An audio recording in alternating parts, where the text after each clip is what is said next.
और राड से इसको चीर कर इसको फाड़ कर इसके अंदर से लाशों को निकाला गया। और जो यहाँ पे घायल फंसे थे वो एकदम इसमें गाड़ी की बॉडी के अंदर चिपके पड़े थे। आपके सामने एक वैगनार कार दिख रही है जो सतहरिया पुलिस चौकी के सामने जो है खड़ी हुई है।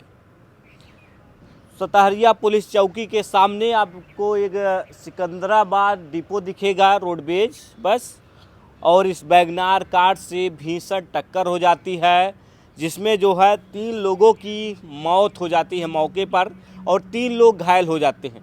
इस वैगनार कार को आप देख सकते हैं, इसके जब यह कार और बस में टक्कर हुआ तो क्या हालत हुई होगी। इसकी जो कंडीशन है इसको देख करके आप बता सकते हैं किस तरीके से यह लड़ी। देखेंगे कि आगे का जो परखच्चा है पूरा आगे से लड़ गया, लेकिन जो मौके पर लोग थे वो भी बता रहे हैं तो आगे से रोडवेज बस लड़ी जब महाकुंभ प्रयागराज से आ रहे थे, लेकिन पीछे से जो है इसमें एक ट्रक ने भी टक्कर मार दिया। हालांकि ट्रक का जो टक्कर था इतना ज़ोरदार नहीं था, लेकिन फिर भी आगे से जो बस लड़ी उसने जो है 3 लोगों को कहें कि मौत के घाट उतार दिया। क्या हादसा था, कैसे हुआ, ये तो तेज़ रफ्तार की वजह भी हो सकती है। अगर तेज़ रफ्तार को कम कर दिया जाए जो हादसे हैं वो कम हो सकते हैं।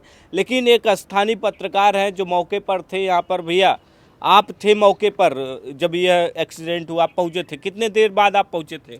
लगभग आधे घंटे में हम वहाँ पहुँच गए थे।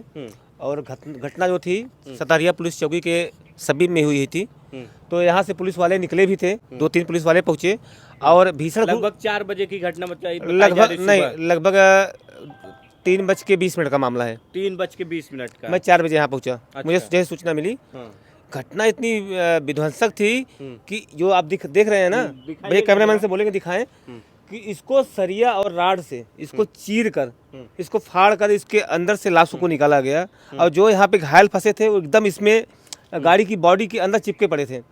बहुत ही खतरनाक दुर्घटना हुई थी और लाशें इसके अंदर चिपक गई थी। सामने के ड्राइवर जो बैठा था और ड्राइवर के ठीक पीछे बैठी 2 महिलाएं, दोनों मौके पर ही अपना दम तोड़ दिए थे। यहाँ पे ड्राइवर थे यहाँ पे ड्राइवर की सीट थी, यहाँ ड्राइवर चला रहे थे, इसके पीछे महिलाएं बैठी थी, एक महिला इसके बगल बैठी थी। तीनों की मौत हो गई।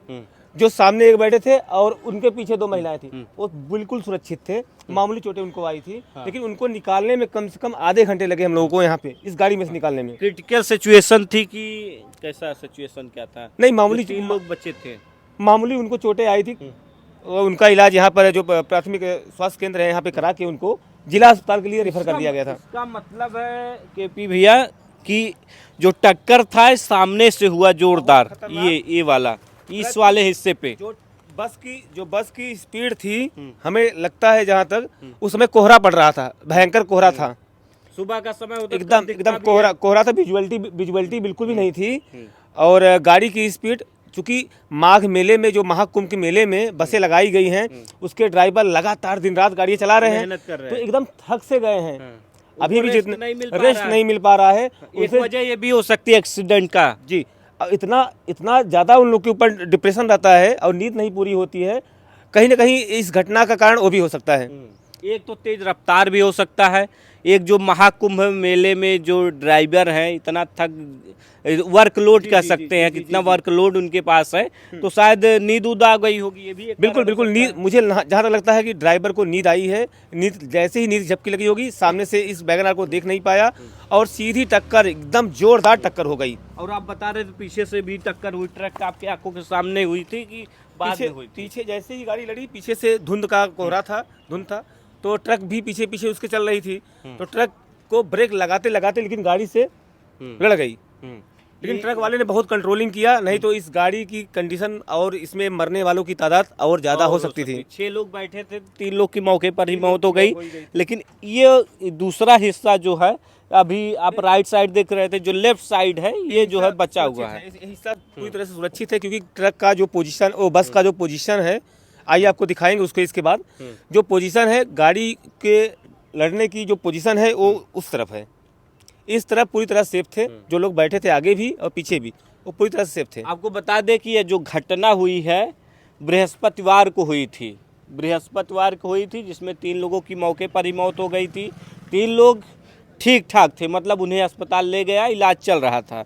चल फिर रहे थे और जो महिला पीछे बैठी थी वो बार बार बेहोश हो जा रही थी, लेकिन डॉक्टरों से जब हमने पता किया तो बोले नहीं नॉर्मल है, वो दहशत में बेहोश हो रही हैं बार बार। 3 मौत जो साथ में हुई थी। ये लोग जो रहने वाले हैं बताए जा रहे हैं, कोई जो ड्राइवर था वो बताया जा रहा है कि महाराजगंज जिले का था, और जो और यात्री थे गोरखपुर जिले के बताए जा 1-2 महिलाएं उनके रिलेशन से आई थी, जो गोरखपुर से आई थी उनकी।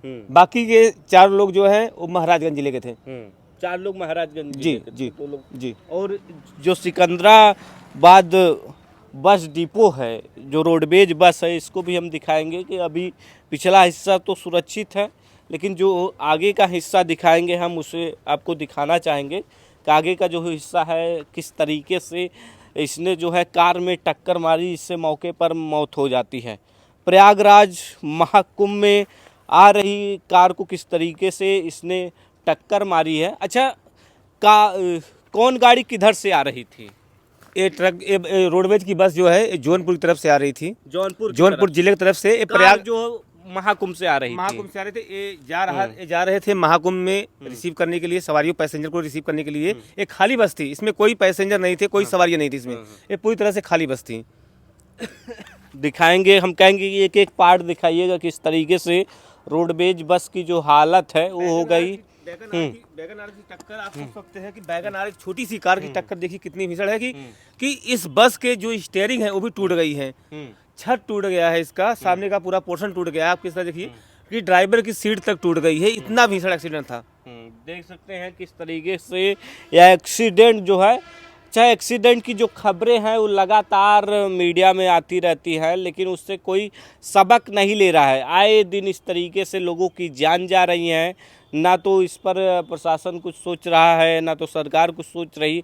आखिर वजह क्या है कि इतनी मौत क्यों हो जा रही सड़क हादसे में? क्यों भैया, क्या कहना चाहेंगे? सड़क हादसे का मुख्य कारण है कि अधिकतर घटनाएं जो होती हैं रोडवेज सरकारी बसों से हो रही है, उनके ड्राइवर लापरवाही से चलाते हैं, और कहीं न कहीं लापरवाही का बहुत बड़ा कारण ये भी है कि उन्हें ओवर टाइम काम कराया जाता है।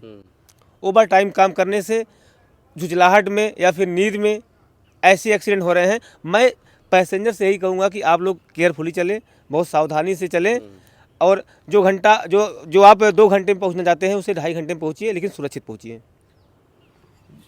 जो दूरी है वो कम नहीं हो जाएगी, ना तो ज़्यादा हो जाएगी। समय से चलें, आराम से चलें, क्योंकि अगर जीवन है, जीवन अनमोल है आपका। जीवन अनमोल है। अगर आप जिंदा हैं तो कभी पहुंच जाएंगे, कभी भी कोई काम करने में सक्षम होंगे। अगर आप इस तरीके की जल्दबाजी करेंगे, देख सकते हैं आए दिन जो सड़क दुर्घटनाएं हो रही हैं वो बढ़ती ही जा रही हैं। ग्राफ तो बढ़ ही रहा है लगातार। मौत के आंकड़ों का जो एक्सीडेंट के आंकड़े हैं वो सरकारी आंकड़ों में आप देखेंगे, ध्यान देंगे तो इसका ग्राफ धीरे धीरे बढ़ रहा है। लगातार यातायात का जो नियम है बताया जाता है प्रशासन की तरफ से, ट्रैफिक पुलिस की तरफ से लगातार बताया भी जाता है कि आप लोग सीमित तरीके से चलें, जो नियमों का पालन करें, लेकिन कई लोग नहीं करते। इसकी वजह से और लोगों को ये सब झेलना पड़ जाता है। इसमें कहीं ना कहीं अधिकतर घटनाएं जो होती हैं, अधिकतर घटनाएं शाम को और रात में होती हैं। उसमें कहीं ना कहीं मदिरा सेवन, शराब सेवन का भी कारण हो सकता है, जिससे आजकल के युवा शराब पीकर गाड़ियाँ चलाते हैं। इससे दुर्घटनाएं कुछ ज़्यादा ही बढ़ गई हैं इस समय। देख सकते हैं जो कार है और रोडवेज बस है उसकी हालत हमने आपको दिखाई, किस तरीके से तेज़ रफ्तार भी एक वजह हो सकती है। तो आप लोग जब भी गाड़ियों को चलाएं तो तेज़ रफ्तार में ना चलाएं, क्योंकि आपका जीवन अनमोल है। जीवन एक बार ही मिलेगा, दोबारा किसी को नहीं मिलेगा, चाहे कोई भी हो। चाहे भले ही आपको वीआईपी पास दिया जा रहा है, वीआईपी पास दिया जा रहा है, वीवीआईपी पास दिया जा रहा है, आप हेलीकॉप्टर से आ रहे हैं, साइकिल से आ रहे हैं, पैदल से आ रहे हैं, उससे नहीं मतलब। लेकिन आप जो है सीमित दायरे से चलें, नियमों का पालन करें। जो तेज़ रफ्तार में गाड़ियां आप चलाते हैं उसको जो नियम है उसके अनुसार चलें। फिलहाल आप क्या सोचते हैं इन तस्वीरों को देख करके, इस खबर को देख करके? आप हमें अपनी राय जो है कमेंट बॉक्स में ज़रूर बताएं।